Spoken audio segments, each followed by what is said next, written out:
ఆరాధనకు సహాయకరంగా మనము ఆమ్, ఇర్మియా ఇర్మియా గ్రంథము 10వ అధ్యాయము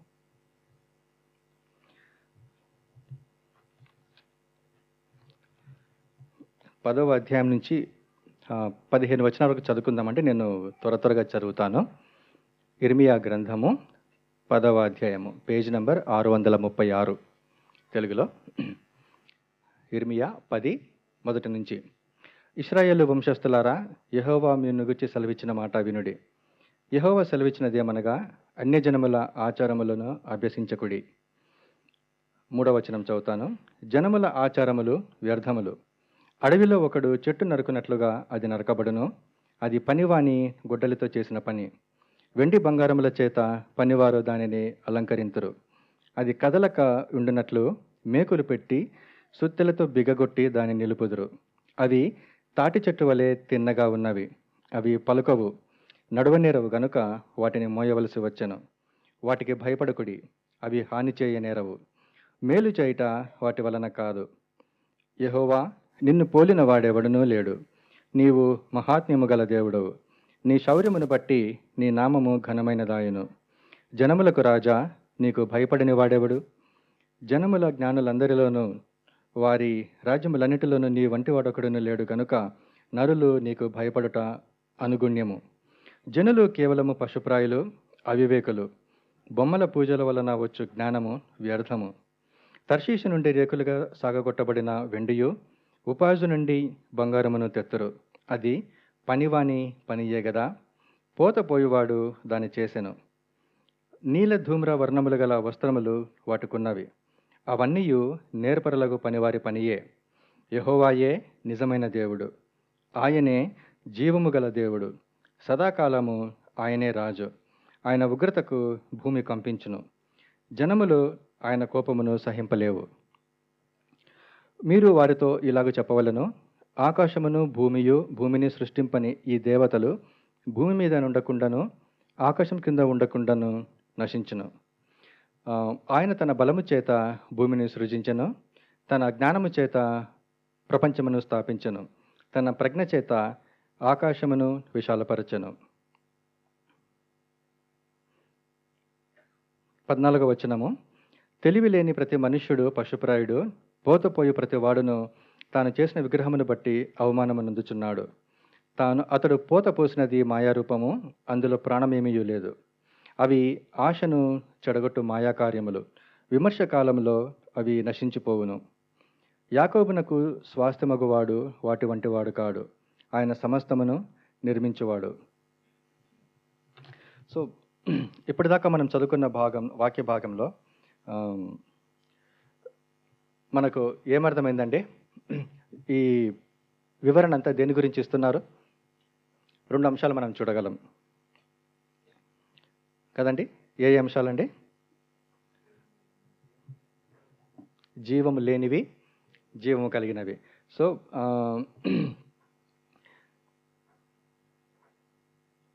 3వ వచనం చూడండి. జనముల ఆచారములు వ్యర్థములు. అడవిలో ఒకడు చెట్టు నరుకున్నట్లు అది నరకబడును. అది అంటే ఇక్కడ ఏంటండి? అది అంటే ఆచారం అని కాదు, అది బొమ్మలు కానీ విగ్రహం కానీ. ఓకే, చెట్టు నరుకున్నట్లుగా దాన్ని నరుకుతారు.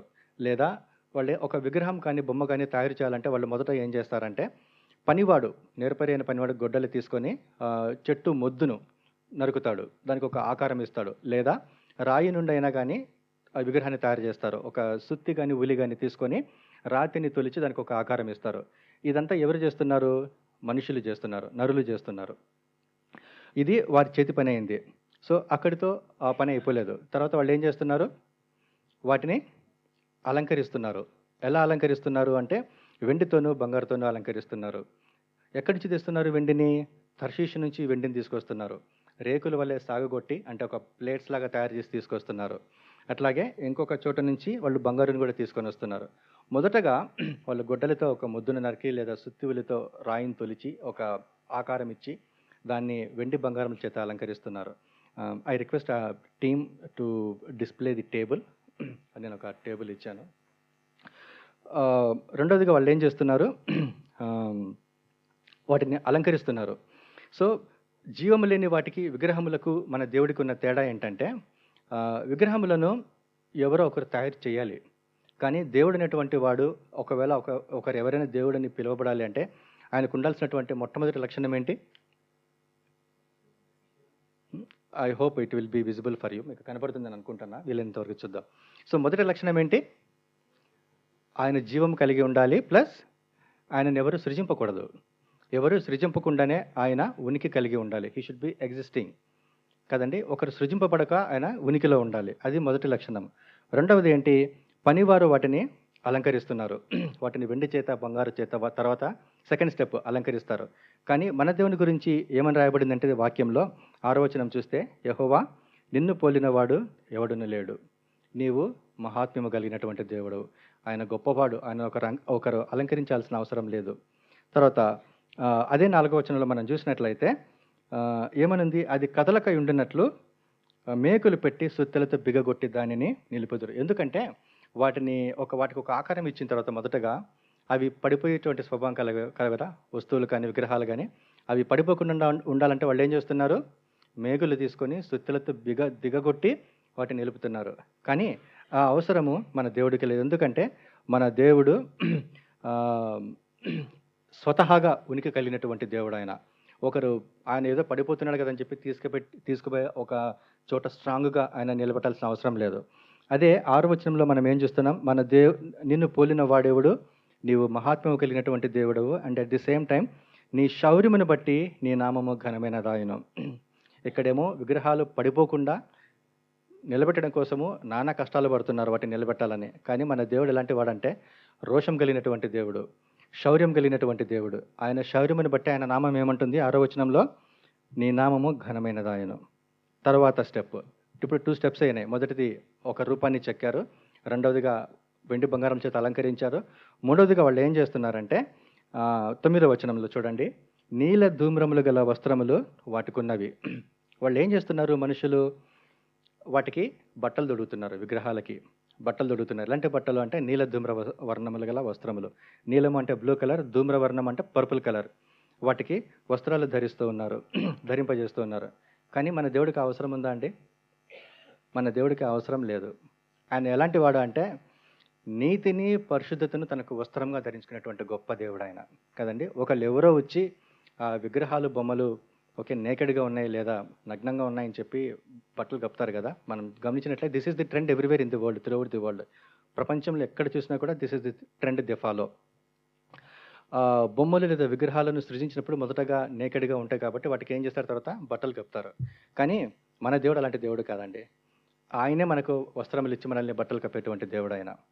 ఆదాము అవ్వలు ఏదైనా వనంలో పాపం చేసినప్పుడు ఆదాము అవ్వలు దేవుడికి బట్టలు ఇచ్చారా? దేవుడు మనుషులకు బట్టలు ఇచ్చాడండి? మన దేవుడే మనకు బట్టలు ఇచ్చాడు. మనుషులు పోయి దేవునికి బట్టలు కప్పేటువంటి స్థితి ఆయనకు లేదు. ఆయనే మనకు వస్త్రములు ఇచ్చి మన నగ్నత్వాన్ని, మన మూర్ఖత్వాన్ని కప్పేటువంటి దేవుడు ఆయన కదా.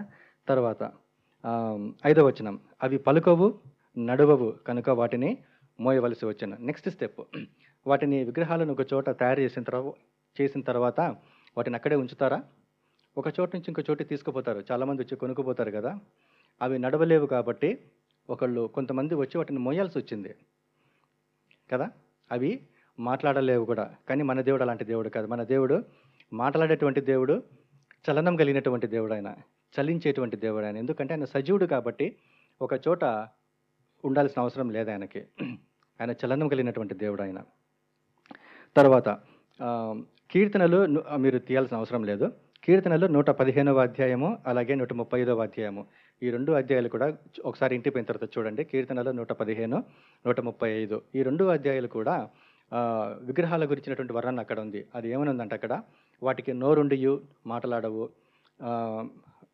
తర్వాత కళ్ళు ఉండి చూడనేరవు, చెవులుండి విననేరవు, ముక్కు ఉండి వాసన చూడవు, అవి నడవవు. ఇవన్నీ ఈ వివరణ అంతా అక్కడ ఉంది. కానీ మన దేవుడు మాట్లాడేటువంటి దేవుడు. కన్నులుండి చూడనేరవు. కానీ మన దేవుడు ఎలాంటి దేవుడు? చూచుచున్నటువంటి దేవుడు ఆయన.